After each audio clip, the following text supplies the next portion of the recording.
오늘 하나님 말씀 마태복음 7장 7절부터 12절의 말씀입니다. 마태복음 7장 7절부터 12절의 말씀.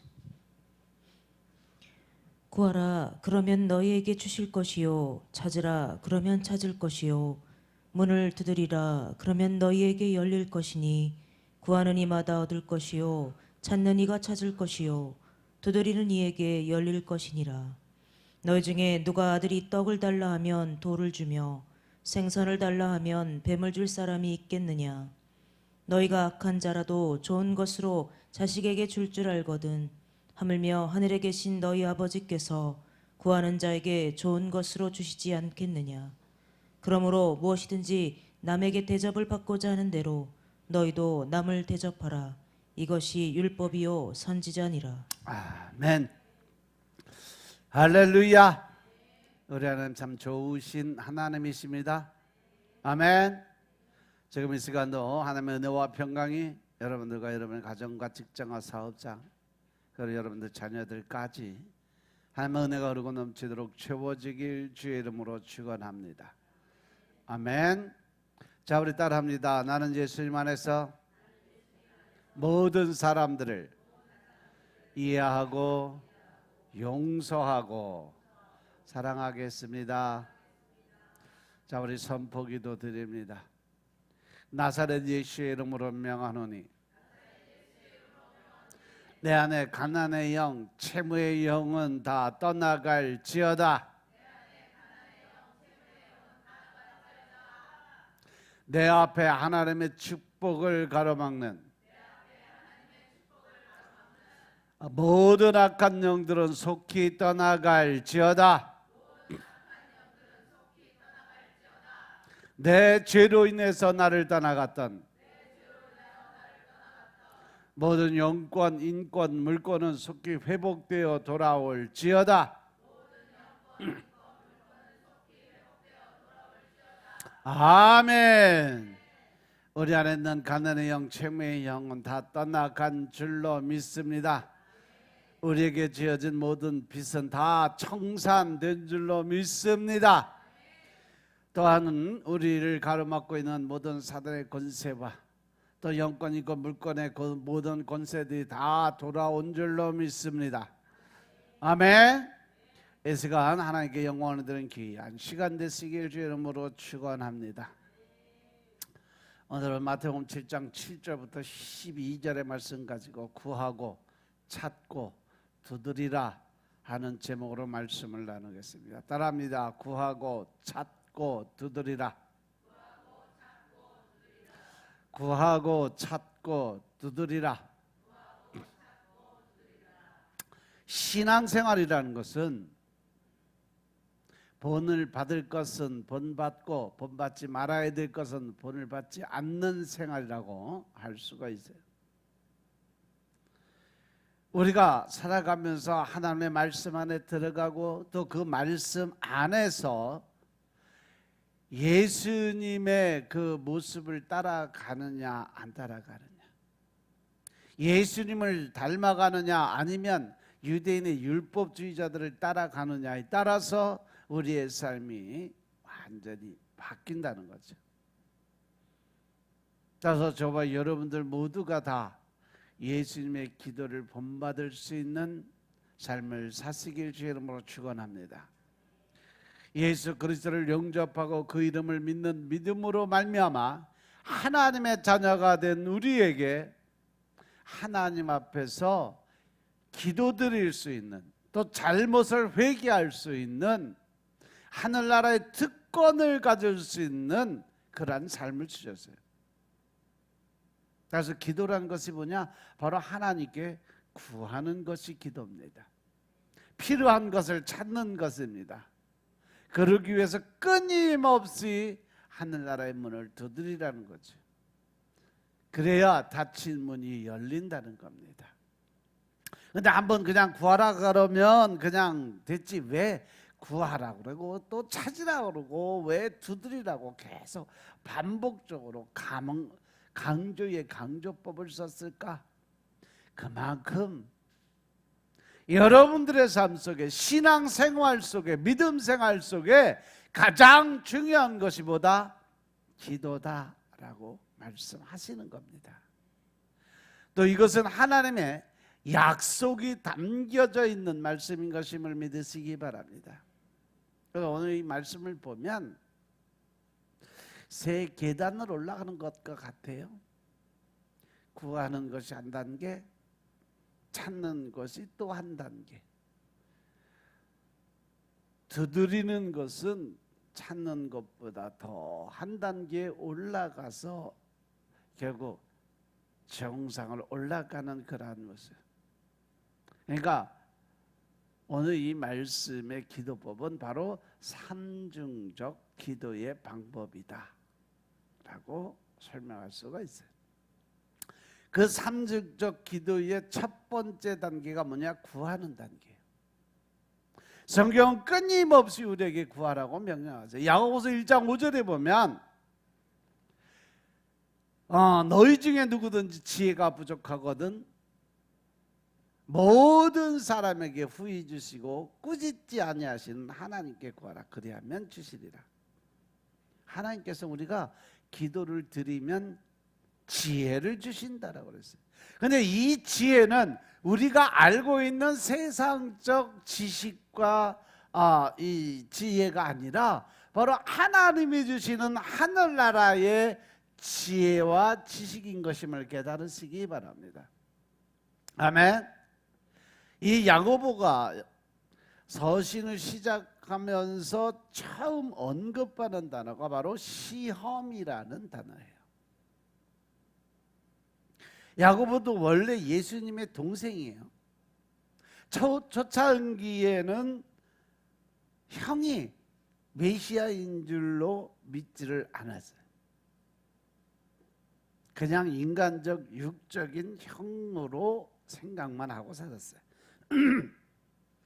그러다 그에게 성령이 임해서 영적인 눈이 띄어지고 영적인 귀가 열리면서 예수님의 복음을 증거하는 사도의 사명을 갖게 됐고 복음 증거자로서의 그 모든 사명을 감당하고, 그래서 하나님이 특별히 야고보 선지자를 통해서 이 야고보서 전체가 1장부터 5장 말씀 전체가 뭐냐면 바로 우리가 실생활하면서 이 땅에 살아가면서 서로 이 상대와 대화하면서 실제 생활에 가장 필요한 영적인 생활을 하기 위해서 너희들은 이렇게 해라 라고 설명을 해놓은 것이 바로 이 야고보서예요.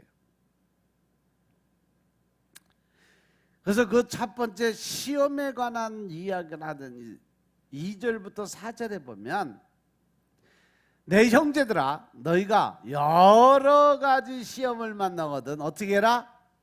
온전히 기쁘게 여기라. 시험도 한두 가지가 아니라는 거예요.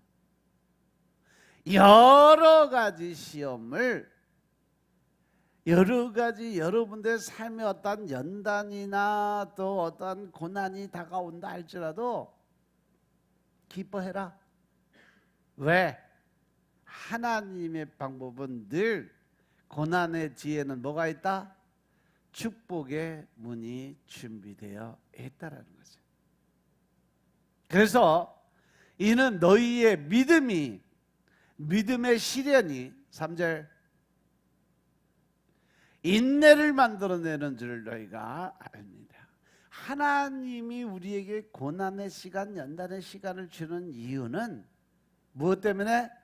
하나님의 나라에 들어가기 위해서, 하나님의 축복을 받기 위해서 준비할 수 있는 훈련 기간이다 이 말씀이에요. 믿습니까? 그래서 인내를 온전히 이루라고 하시면서 이는 너희로 온전하고 구비해서 조금도 부족함이 없게 하기 위해서, 하나님이 채워주기 위해서, 부족한 것을 채워주기 위해서 너희에게 기도를 드리라고 말씀을 전하는 거죠.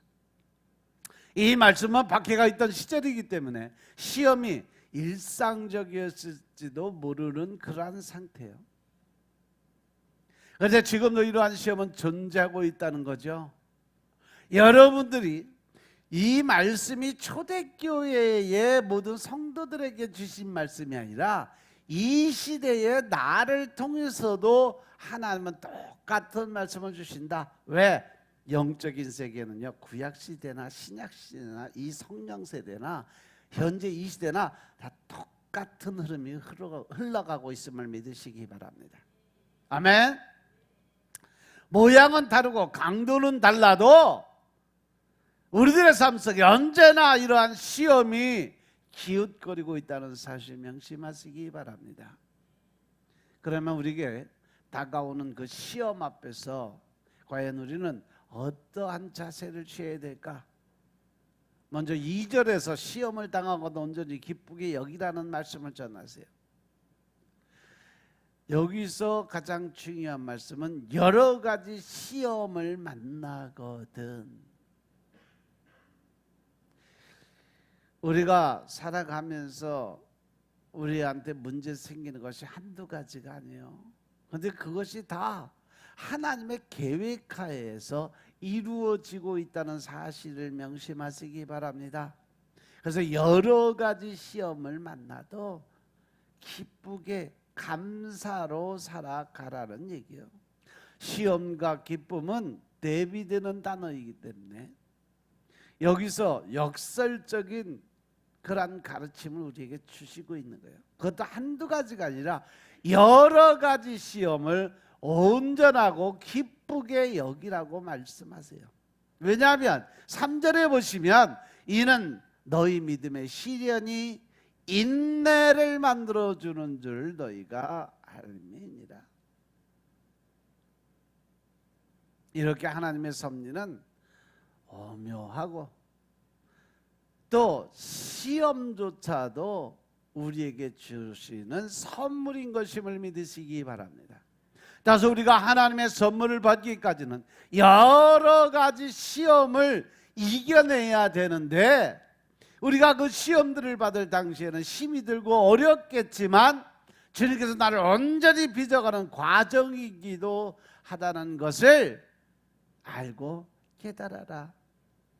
그래서 너희에게 다가오는 시험을 어떠한 연단과 고난을 이 고통으로 힘들고 어려운 절망과 이 어떠한 그 삶의 어려움으로만 생각하지 말고 기쁘게 즐겁게 여길 수 있는 마음을 가지라는 거예요. 아멘. 주님께서 나를 온전히 빚어가는 과정을 기쁘게 받으라는 거예요. 그만큼 믿음의 길에서 인내가 아주 중요하다는 사실을 알게 해주는 것임을 깨달으시기 바랍니다. 우리가 신앙생활하고 또 믿음의 생활을 하는 것 자체가 결코 쉬운 것이 아니다. 세상 사람들이 세상의 법에 어긋나고 잘못되는 부분들도 있지만 또 우리의 생각 안에서 나를 내려놓고 모든 걸 포기하고 살아야 될 때도 있어요. 시험 앞에서도 기쁨을 잃지 않는 게 쉽지는 않겠지만 그 자리에 갈 수 있도록 말씀이 주시는 지혜에 나를 맡기게 되는 여러분들이 되시길 주의 이름으로 축원합니다. 아멘. 그리고 야고보 사도는요 시험을 언급한 후에 5절에 보니까 너희 중에 누구든지 지혜가 부족하거든 모든 사람에게 후히 주시고 꾸짖지 아니하시는 하나님께 구하라 그리하면 주시리라. 여기서도 보면 여러 가지 시험을 기쁘게 여기라고 하신 하나님이요 구할 때도 하나님은요 누구를 정해주는 게 아니라 모든 사람들에게 똑같이 후하게 주시고 꾸짖지 아니하시는 하나님이라는 거죠. 공평하신 하나님, 공의로우신 하나님을 생각해라. 그 하나님께 이 땅을 살아가는 데 필요한 지혜와 지식과 총명의 영을 구해라. 그래서 하나님의 뜻을 깨닫고 하나님의 방법을 깨닫고 하나님의 원하시는 삶을 살아가는 준비된 자가 되라. 그런데 우리는 늘 생각으로 내가 나를 잡아요. 이 생각의 영들이라는 것은요, 늘 우리를 공격을 하는데 어떤 공격을 하냐? 바로 진짜 말 그대로 생각이요. 그래서 사단의 공격은 늘 안 좋은 부정적인 좋지 않은 결과를 만들어내는 것이 바로 이 생각에서 나와요. 그래서 집에서 잠이 안 오면 맨날 누워서 공상하고 이것저것 그냥 잔뜩 쌓아 올리고 내 스스로 하늘 꼭대기까지 올라가고 뭐 사업체가 뭐 그냥 엄청나게 크게 되고 생각을 한참 하다가 결국은 끝에 가서 뭘 줘요? 그걸 한순간에 무너뜨려 버려요. 그러면 나한테 남는 건 뭐예요? 바로 실망, 절망, 좌절이죠. 사람들이 가지고 있는 생각 안에서 그 사람을 믿음 안에서 단단히 설 수 있게 하느냐, 아니면 실망, 절망을 해서 좌절해서 쓰러뜨려 결국 죽음에 이르기까지 가게 만드느냐, 이것이 바로 생각이 영이 결정하는 거예요. 그래서 하나님께서는요, 우리에게 늘 깨어 있으라고 말씀하시고 늘 준비된 자가 되라고 말씀하시는 거예요. 그래서 이 5절의 말씀은 시험과 관련해서 연결되는 말씀이에요. 우리가 시험을 당하다 보면 늘 그 문제를 해결할 수 없는 지혜가 부족하다는 생각을 해요. 부정적인 생각이 제일 먼저 들어온다는 거죠. 그때 우리들이 분명하게 기억해야 될 것이 있다. 나는 누구에게 지혜를 구하느냐 하는 거죠. 이 문제를 가지고 누구에게 가느냐? 하나님 앞에 나와 엎드려 기도를 드리느냐, 아니면 세상 사람들에게 지혜를 구해서 그 문제 해결하려고 노력을 하느냐. 그래서 이 문제에서 우리들은 항상 가까운 사람이나 그 분야의 전문가에게 지혜를 구하거나 인터넷을 뒤지고 그 문제를 해결하려고 하는 세상의 지혜를 구하는 잘못된 습관을 가지고 있다는 거죠. 정작 나를 만드신 하나님께 그 문제를 구하고 또 지혜를 구하지 못할 때가 너무 많다는 거예요. 즉 구하는 순서가 바뀌는 거죠. 하나님은 늘 어떠한 문제가 되든지 기쁨이 있든지 슬픔이 있든지 제일 첫 번째로 하나님에게 와서 하나님께 모든 지혜와 지식과 총명을 구하라고 말씀하시는데, 우리는 현실을 먼저 바라보고 옆에 있는 사람을 먼저 생각하고 그 안에서 문제를 구하고 또 다 해답을 찾고 구하다가 결국 안 되면 한 5-6번쯤 돼서 하나님 앞에 나왔기도. 그때는 언제, 어느 때요?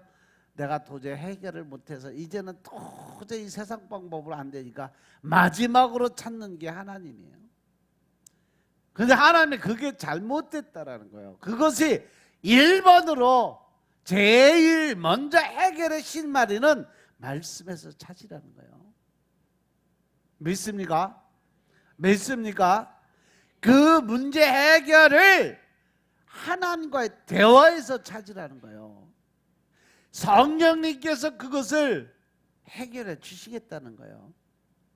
그 성령님이 하시는 일이 바로 너희가 알지 못하는 거, 기억하지 못하는 거 알게 해주고 기억나게 해주고 진리가 무엇인지를 알게 해주시는 분이 바로 성령님이심을 믿으시기 바랍니다. 그래서 우리는 먼저 나를 지으신 하나님께 구하고 그 다음 하나님이 주신 지혜를 가지고 그 문제의 본질을 깨닫고 알게 되면 그때 모든 문제를 분별할 수 있어야 된다. 가끔 우리들이 생활하면서 속상한 일이 생길 수 있어요. 그럴 때 나는 그 문제의 주체로서 어떻게 대처를 했는지 한번 돌아봐야 돼요. 돌발 상황 속에서 위축되고 수동적이 됐는지, 혹시 하나님께 기도드리며 지혜를 구하고 대안을 마련하고 행동하고 있는지를 한번 돌아볼 필요가 있다는 겁니다. 하나님께서는요, 평탄할 때나 시험 중에도 동일하게 나와 함께 하심을 믿으시기 바랍니다. 내가 잘 나갈 때 뭐 기쁠 때만 찾아오시는 게 아니라 슬프고 어렵고 힘들고 내가 좌절과 절망 가운데서 주님을 찾으면 하나님은 찾아오신다. 그곳에서 나를 위로해 주고 세워 주시는 분은 오직 성령님밖에 없다는 거죠. 나의 기도는 평탄할 때뿐 아니라, 그래서 힘겨울 때도 어려울 때도 절망 가운데서도 하나님께 엎드려 기도를 드리면 그 기도는 하늘에 상달된다는 사실 명심하시기 바랍니다. 어쩌면 내 믿음이 진짜인지 가짜인지 확인하는 시간에 시험의 시간일 수도 있다는 거죠. 하나님이 내게 연단과 시험을 주시는 이유는 내 마음의 중심이 어디 있나를 확인하기 위한 시험적 연단도 반드시 있다는 사실 명심하시기 바랍니다. 그래서 우리들은 항상 어려울 때, 힘이 들고 외로울 때 더욱 믿음의 사람이 되기를 기도드려야 된다는 사실 명심하시기 바랍니다. 고난의 시험도 어렵고 힘이 든 시간도 곧 다 지나간다는 사실 기억하시기 바랍니다. 인생이란 것은 덧없고 부유함이란 것도 풀의 꽃처럼 시들게 되어 있다라고 하나님 말씀하셨어요. 하지만 어렵고 힘든 시간도, 고난의 시간도 결국은 다 지나가게 되어 있다라는 거죠. 하나님 말씀하시잖아요. 이것도 다 지나가리라. 할렐루야. 여러분들이 아무리 힘든 자리에 있고 아무리 어려운 자리에 있고 곤란한 자리에 있다 할지라도 그것을 하나님께 내어 맡기고 내 생각과 내 판단과 내 조건을 따져서 내 스스로 그 결정하는 것이 아니라 온전히 하나님께 맡겨놓고 나는 오직 말씀에 의지해서 항상 기쁘고 즐겁게, 그리고 늘 기도를 드리면서 감사드리는 생활을 하다 보면 문제 하나님이 해결하세요. 반드시 이것도 다 지나가리라는 하나님의 말씀처럼 결국 모든 문제의 핵심은 다 지나가게 되어 있음을 믿으시기 바랍니다. 그래서 우리에게 오는 시험과 연단을 기쁘게 여기라고 말씀하시는 거예요. 왜? 하나님이 책임지고 그 문제를 해결할 것이니까 다 지나갈 거다. 그 문제에 쌓이지 마라. 그 문제에 눌리지 마라. 그 문제 안에, 생각 안에 붙들려서 결국 사단 마귀의 밥이 되지 마라. 귀신들한테 끌려다니지 마라. 이 말씀하시는 거예요. 믿으시면 아멘 합시다. 따라서 지금 이 시간 나를 돌아볼 수 있어야 돼요. 나는 지혜를 얻기 위해서, 하나님의 지혜를 얻기 위해서, 하나님이 주시는 지식과 총명의 영을 받기 위해서 어떻게 살아가고 있나. 혹시 인터넷을 뒤지느라 정작 드려야 될 기도 시간을 다 잊어먹고 사는 건 아닌지 돌아보시기 바랍니다. 또 나는 하나님을 잊어버리고 세상 사람들을 찾아다니면서 세상 지혜를 구걸하고 다는 것은 아닌지 이 시간 나를 한번 돌아보시기 바랍니다. 제가 여러분들에게 늘 말씀드렸지만 여러분들 힘들고 어려운 문제 있으면요 그냥 나와서 엎드리세요. 성전에 나와서 강대상 붙들고 죽기 살기로 하나님한테 기도 드려보세요. 문제가 해결되나 안 되나. 내가 생각을 가지고 내가 해결을 하려고 내 방법으로 그 문제 해결하려고 하다가 보니까 하나님이 일을 안 하세요. 왜? 하나님이 태초에 에덴 동산 때부터 우리에게 주신 마음이 어떤 마음이라 그랬어요? 뭐라고 그랬어? 자유 선택 의지의 마음이라고 그랬잖아요. 생명나무 열매와 선악과 나무 열매, 생명나무 열매를 먹으면 영원히 나와 동행하고 같이 사는데 에덴 동산의 주인이 되는데 너 선악과 먹으면 뒤진다. 절대 먹지 마라. 근데 그 안에 중간에 사단이 껴 있었잖아요. 결국은 사단의 유혹하고 미혹하는데 빠져서 선악과 열매를 따먹는 그 순간에 우리는 하나님 말씀하신 대로 에덴 동산에서 쫓겨나 버려서 죄에 빠져버린 거예요.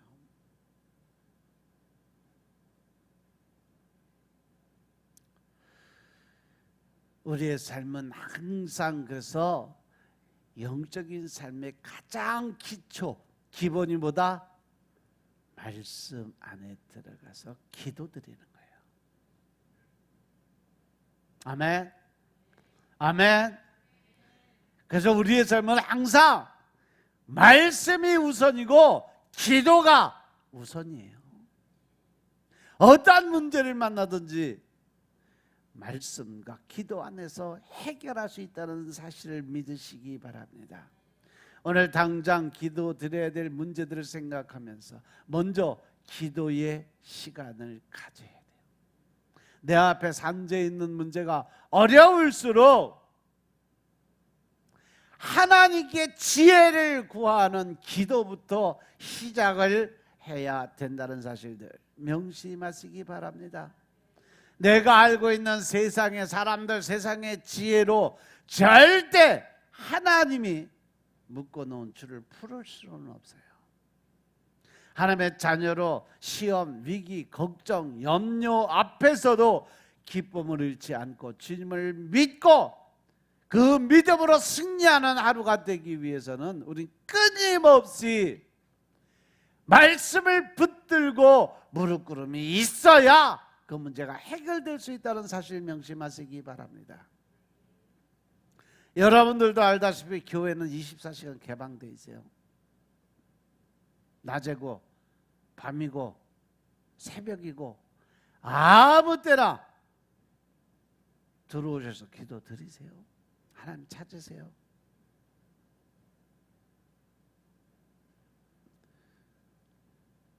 저도 밤에 매일 철야를 드리면서 하나님과 교제를 해요.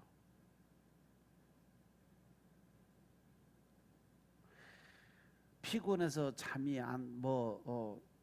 많아서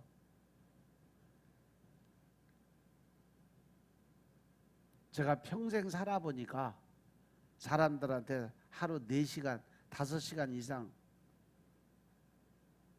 잠이 필요가 없어요.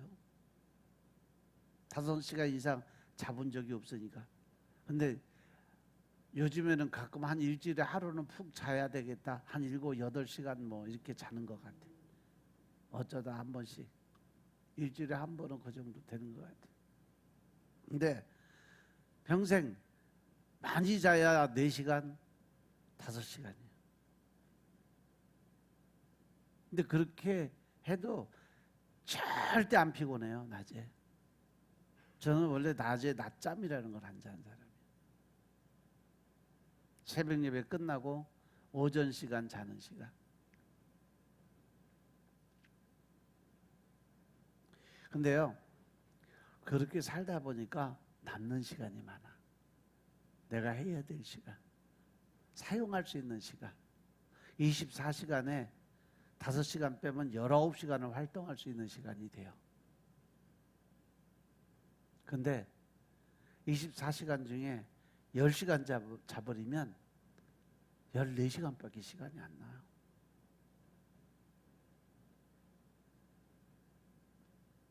그만큼 우리에게 필요한 시간을 잘 활용할 수 있는 방법은요, 영이 깨 있어야 돼요. 영이 건강하면 육신도 건강해져요. 근데 영이 피곤하면요 육신이 못 견뎌요. 그래서 늘 피곤하고 늘 힘들고 늘 어려운 사람들은요, 아, 내 영이 뒤졌구나, 정신 차리자, 말씀 먹자, 기도 드리자, 영을 살려야 되겠다. 아멘도 안 하냐? 하기 싫다 이거지. 말씀 읽기도 싫고 기도 드리기 싫고 성전 찾아오기도 싫고 대답들을 안 하는 거 보니까 그런 것 같아요. 성전에서 하나님을 만나세요. 늘 여러분의 말씀드리지만 성전에서 자란 아이들이 세상에 지식을 먹고 자란 아이들과 분명하게 차이 납니다. 나중에 애들이 성장해 보면 알아요. 교회 안에서 자란 아이들과 이 성전 바깥의 세상 지식을 갖고 사는 사람들과 애들이 중학교, 고등학교 때 가보면 답 나와요.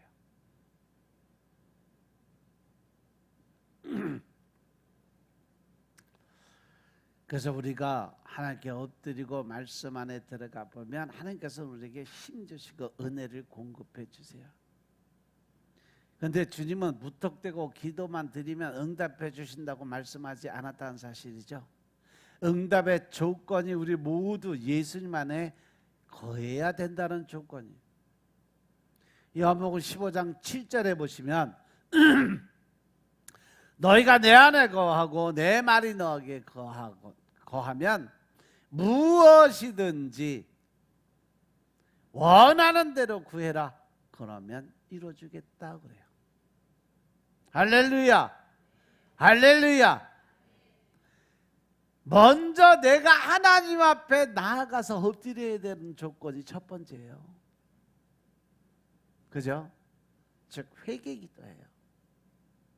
그 다음에 내 말이 너희 안에 거할 때, 즉 성경 말씀을 읽어서 그 말씀이 내 안에서 묵상이 될 때. 할렐루야. 내가 제2의 회개를 통해서 하나님 말씀 안에 들어가 살아갈 때 성령님이 들어올 수 있는 공간이 생기다. 그러면 그때 기도하는 건 다 들어줄게. 근데 사람들은요, 회개 기도도 드리지 않고 말씀 안에도 들어가지 않고 마지막 거 뭐든지 원하는 대로 구하라 그러면 들어준다. 이 말씀만 붙들고 있어. 이게 문제라는 거죠. 하나님은 늘 우리에게 어떤 것을 주겠다, 베풀겠다라고 말씀하시면 단 조건을 항상 붙여놔요. 그 조건을 실행을 해야 이것이 이루어진다는 전제 조건을 항상 걸어요. 근데 우리는 전제 조건을 뒤로 빼. 왜?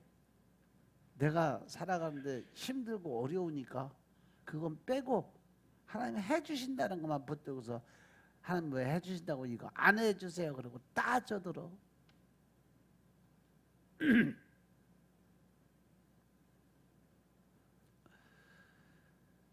늘 우리가 말씀 안에서 회개 기도를 통한 말씀 안에서 주님을 만날 수 있는 여러분들 되시길 주의 이름으로 축원합니다.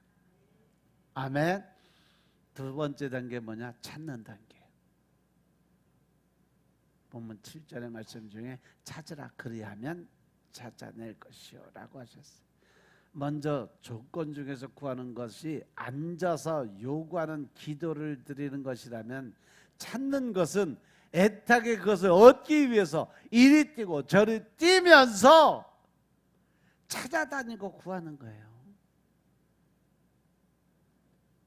이것이 실질적인 예로 누가복음 15장에 보면 한 여인의 등장으로 해서 드라크마를 잃어버린 여인의 모습이 나와요.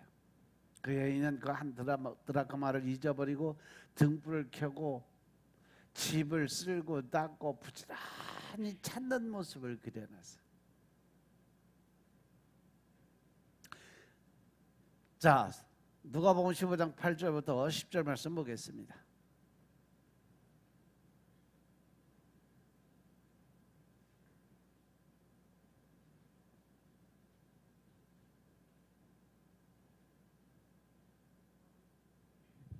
어느 여자가 10드라크마가 있는데 하나를 잃으면 등불을 켜고 집을 쓸며 찾도록 부지런히 찾지 아니하겠느냐. 또 찾은즉 벗과 이웃을 불러 모으고 말하되 나와 함께 즐기자. 잃은 드라크마를 찾았노라 하리라. 내가 너희에게 이르노니 이와 같이 죄인 하나가 회개하면 하나님의 사자들 앞에 기쁨이 되느니라. 할렐루야. 이렇게 신앙이라는 것은요, 얻는 것뿐 아니라 찾고 발견해야 되는 거다. 할렐루야. 성경에도 이렇게 가족을 잃어버린 한 아이가 등장을 해. 누가복음 2장에 보면 어느 날 부모가 한 아들을 데리고 절기를 지키기 위해 예루살렘 성전으로 올라갑니다. 그래서 절기를 마치고 가족과 내려오는 도중에 그만 아이를 잃어버렸어. 그리고 그 아이를 3일 후에나 찾았어. 그래서 부모가 황급하게 무리 중에서 찾고 찾았지만 찾지를 못해요. 그래서 온 길을 다시 올라가면서 찾고 또 찾고 찾다가 바로 예루살렘 성전 안에 있는 그 아들을 발견하게 됩니다. 누구 얘기요? 예수님의 얘기예요. 그 아들을 잃어버린 사흘의 시간, 그 부모의 심장이 어땠을까? 아마 그 심정은 자녀를 어린아이, 애들 어렸을 때 잊어버려보지 못한 사람들은 아마 느끼지 못할 거예요. 직접 잊어버리고 찾아봐야 가슴이 얼마나 철량하고 근심 걱정이 쌓이고, 그 마음은 잊어버린 사람들만이 알아. 그냥 우리가 알고 있는 지식으로는 이해가 안 되는 부분이에요. 그것이 오늘 드라크마의 비유를 통한 아버지의 마음을 우리에게 전달해 주고 있다는 사실 깨달으시기 바랍니다.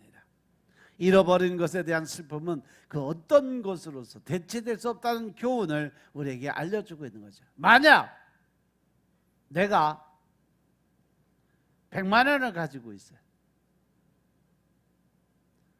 근데 뭐 하다 보니까 10만 원을 잊어버렸어요. 그때 남아있는 90만 원이 그 잃어버린 10만 원을 대체할 수 있을까? 경훈아, 기침할 때는 좀 조용히 해. 모든 사람이 지금 너 때문에 다 너만 쳐다보고 있잖아.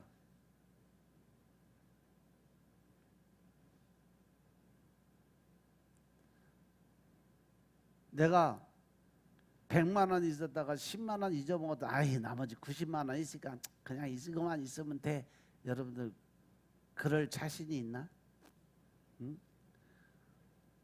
없어요. 절대 그럴 수가 없어요. 그래서 이 잃어버린 한 10만 원에 대한 슬픔은요, 그 아픔은 언제 해결될 수 있을까? 그 10만 원을 다시 찾았을 때나 해결이 돼요. 그죠? 그 잃어버린 것에 대한 아쉬움과 그 슬픔은 남아있는 90만 원으로 해결될 수 없다는 교훈을 끊임없이 우리에게 주시는 거예요. 왜? 너희들이 가지고 있는 본질적 욕심, 욕구의 마음이 이렇게 강하다라는 거죠.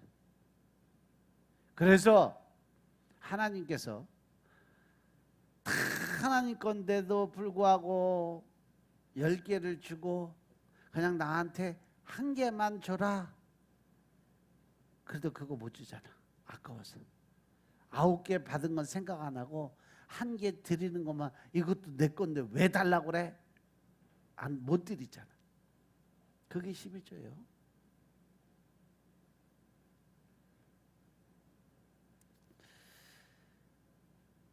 하루 품삯 한 드라크마는 하루 품삯이에요. 데나리온과 같은 의미예요. 상당히 큰 돈이라고 볼 수도 있어요. 그런데 주님이 이렇게 말씀하세요. 어쩌면 그 돈이 큰 돈이 아닐지라도 너희가 그것을 잃어버렸을 때 온 집안을 등불을 켜고 쓸어가면서 찾기까지 또 찾고 찾지 않겠느냐는 거죠.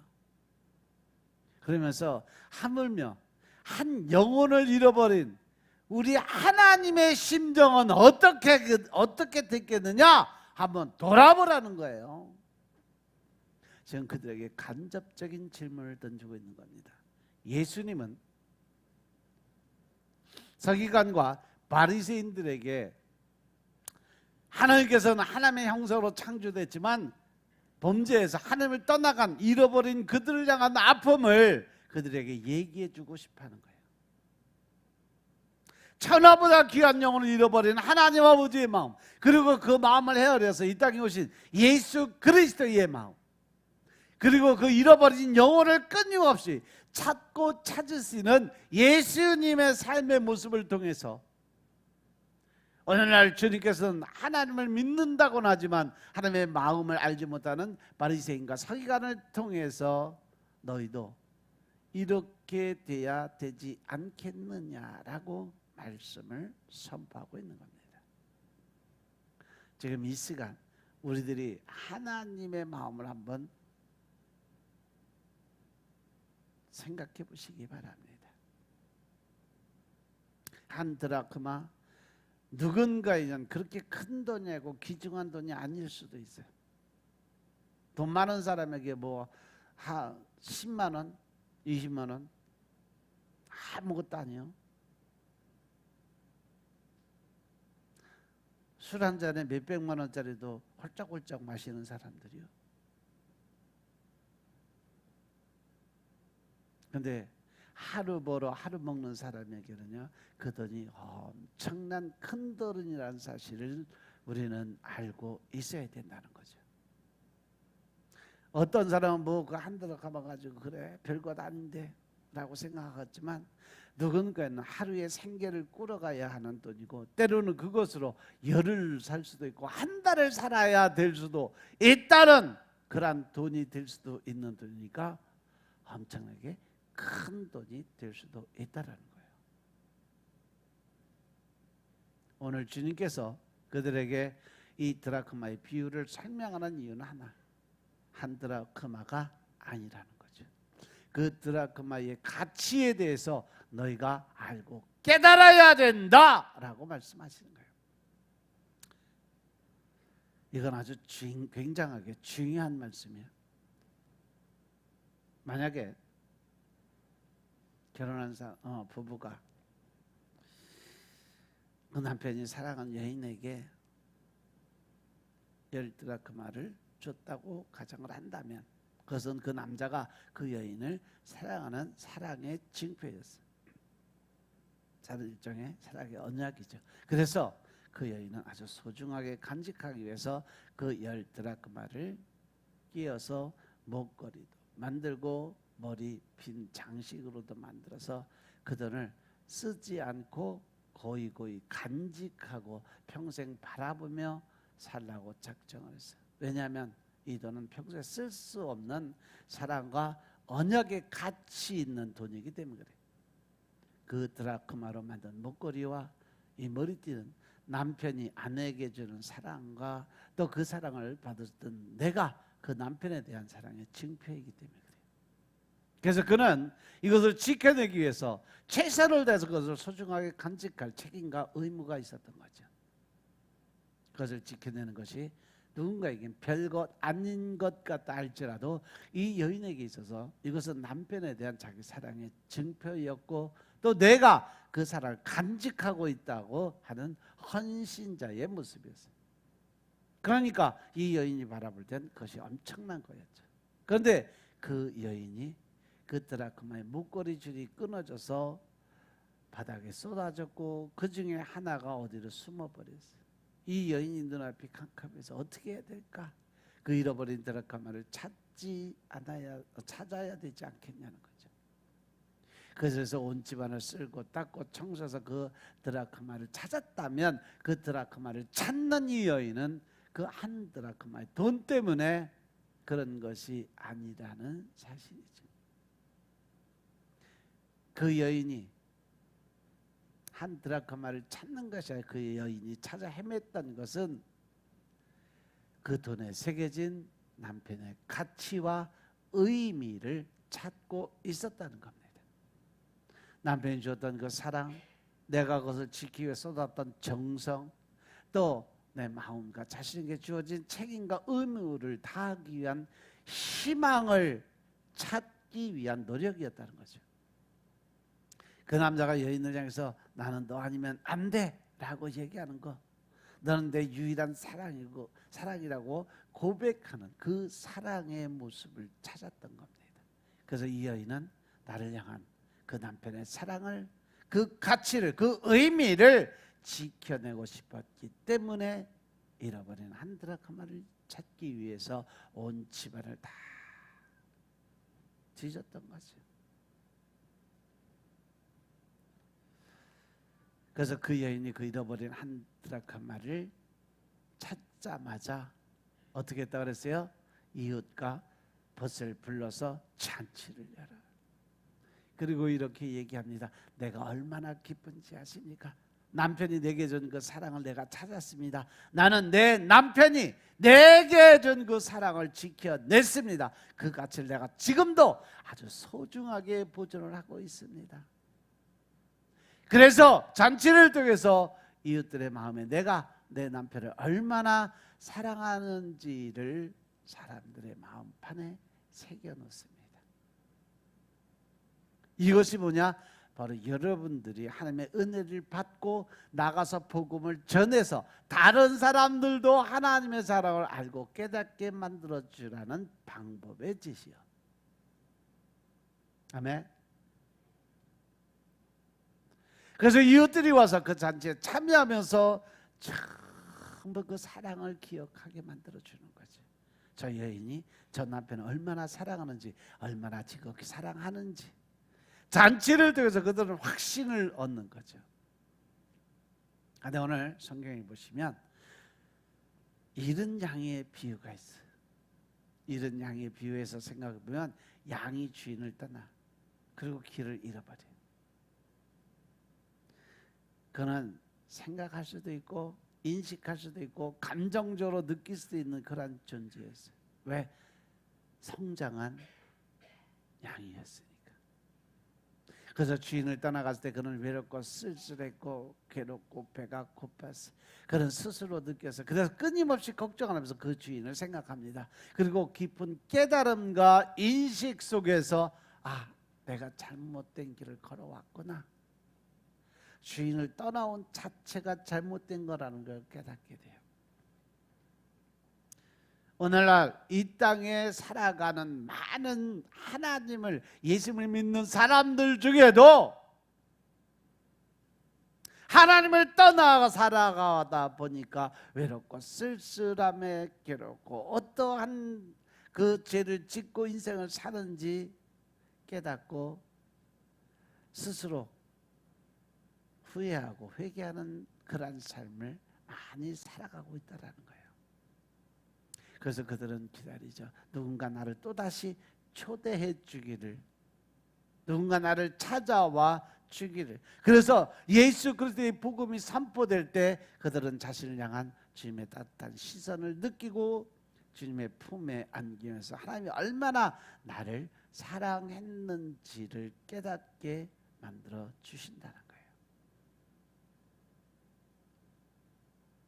근데 오늘 이 드라크마는 바로 하나님을 떠난 자신을 인식할 수 없는 사람들을 말씀하시는 거예요. 자기가 하나님을 떠났음에도 불구하고 깨달을 수 없는 존재들.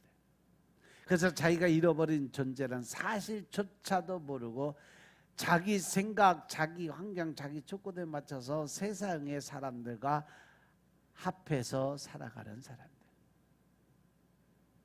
자기가 죄 속에 빠졌다는 사실조차도 전혀 느끼지 못하고 살아가는 사람들. 자신의 집안에서 그 영혼을 잃어버렸는데 그는 스스로가 잃어버린 존재라는 사실을 인식하지 못하고 살아간다는 거죠. 그래서 이미 하나님을 떠나버리니까 내가 구원받아야 될 존재라는 사실도 몰라. 왜? 내가 머릿속으로 이미 하나님을 알고 있어. 지식으로 하나님을 알고 있어. 그렇기 때문에 누군가 와서 전도하면 뭐라 그래요? 나도 알고 있어요. 나도 예수 믿어요. 전도하는 사람들이 가장 힘든 사람, 힘들게 전도하는 사람이 누구냐? 예수님을 믿다가 세상으로 빠진 사람들 전도하기가 제일 힘들어요. 왜? 이미 지식으로 알고 있어요. 오히려 전도하는 사람보다 더 많이 알고 있어요. 그럼에도 불구하고 우리는 그들을 향해서 끊임없이 빛을 발하고 그들의 문을 끊임없이 두드리고 찾아내야 된다라고 하나님은 말씀하고 계십니다. 말씀에서 잃은 양은 어디서 잃어버렸어? 들에서 잊어버렸어. 드라크마는 어디서 잊어버렸죠? 집에서 잊어버렸어. 그리고 탕자에 비해서 탕자는 어디로 떠나가서 먼 타국으로 떠나버립니다. 이렇게 많은 사람들이 하나님을 잃어버리는 것은 여러 장소가 될 수도 있어요. 어쩌면 주님은 드라크마의 비유를 통해서 하나님의 성전에 있었지만 자기가 잃어버린 줄 알지도 못하고 인생을 살아가는 사람들 향해서 지금 우리에게 깨우치라고 메시지를 전하고 있다는 사실 명심하시기 바랍니다. 바리새인과 서기관을 향해서 너희가 하나님의 성전을 가까이 하고 하나님을 믿는다고 하지만 바로 너희가 잃어버린 그 드라크마 같은 존재가 아니냐라고 말씀하시는 거예요. 지금 세상은 잃어버린 드라크마를 불을 켜고 찾아야 할 정도로 어두움 가운데 있습니다.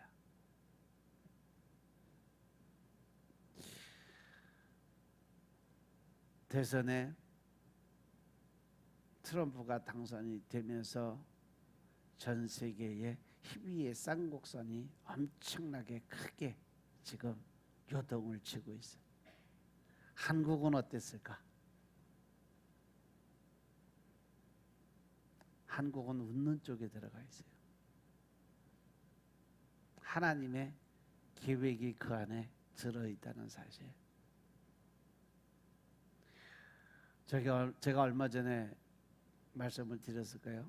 내년 3월에서 5월 사이에 우리나라에 큰 전환점, 꼭지점이 하나 생길 거다. 하나님이 말씀하신 거니까 분명히 3월에서 5월 사이에 뭔가 우리나라에 큰 일이 하나 좋은 일로 일어날 거예요. 그러면서 이제 하나님의 나라, 하나님이 숨겨놓은 또 다른 히브리 민족의 모습의 정체가 서서히 드러나기 시작을 해요. 트럼프가 전 세계에 공포적인 말을 하면서 한 나라만 딱 뺐어. 바로 대한민국.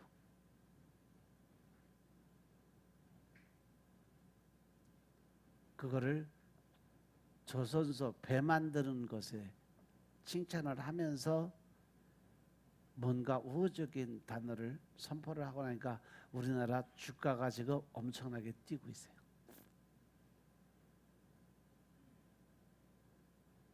우리나라 안에서 지금 나라를 전복시키고 무너뜨리려고 하는 세력들이 어제 엄청난 대집회를 요구를 했어요.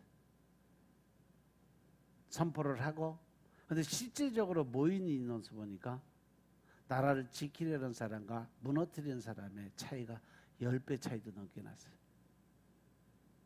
이재명이가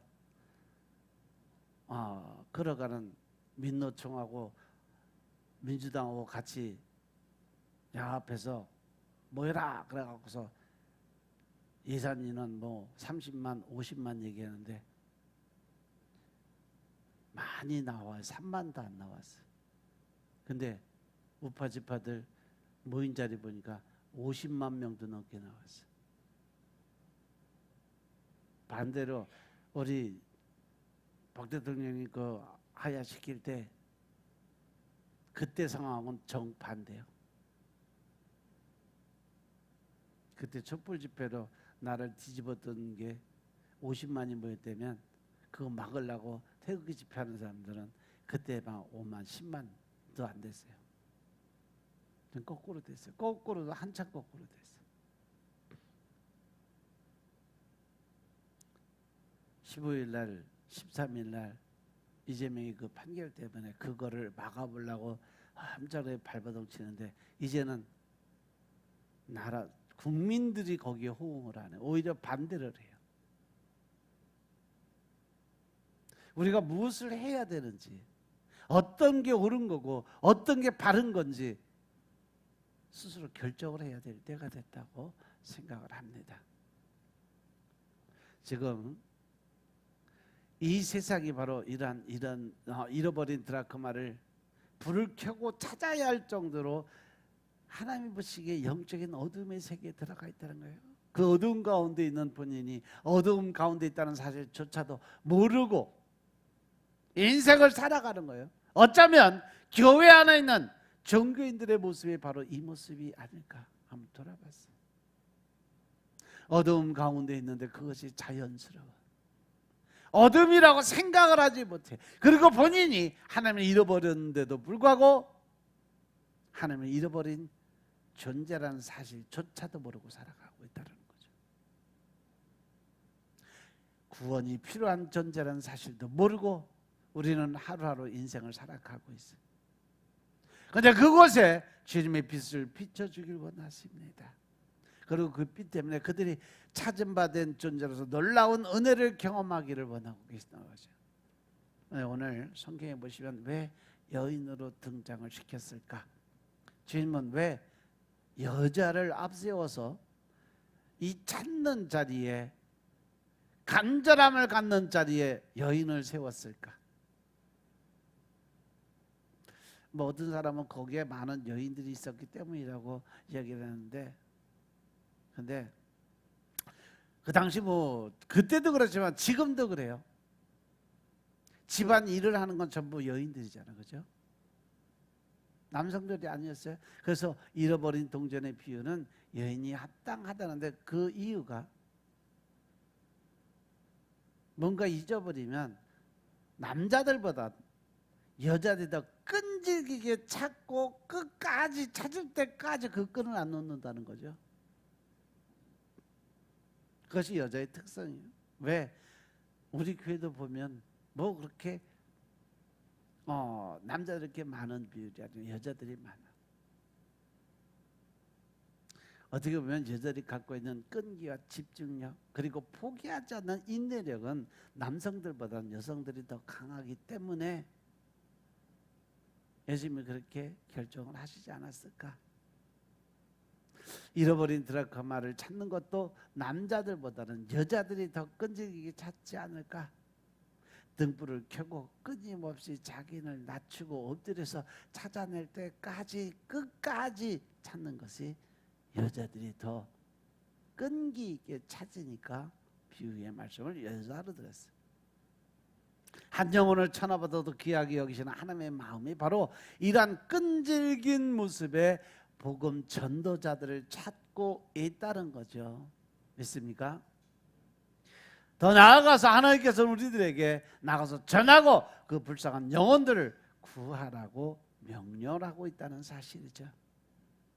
따라서 이번 한 주간도 여러분들이 하나님 말씀에 순종하고 복음 전도를 감당하는 한 주가 되시길 주 이름으로 축원합니다. 아멘. 기도드리겠습니다. 아버지 하나님 감사드립니다. 오늘도 아버지의 은혜 가운데 우리가 하나님의 은혜를, 하나님의 명령, 하나님의 말씀을 찾고 구하고 두드리는 삶을 살게 하시니 감사합니다. 이제 말씀에 순종하고 믿음 안에서 우리가 변화된 삶을 살아서 늘 하나님이 기뻐하시고 하나님을 웃게 만들 수 있는 그러한 하루하루의 삶을 살게 축복하옵소서. 이번 한 주간도 오직 주님의 영광을 위해서 살아가게 하시고 나는 죽고 내 안에 계신 예수님으로 살게 하옵소서. 모든 말씀 우리 주 예수 그리스도 이름으로 감사드리며 기도드렸사옵나이다. 아멘.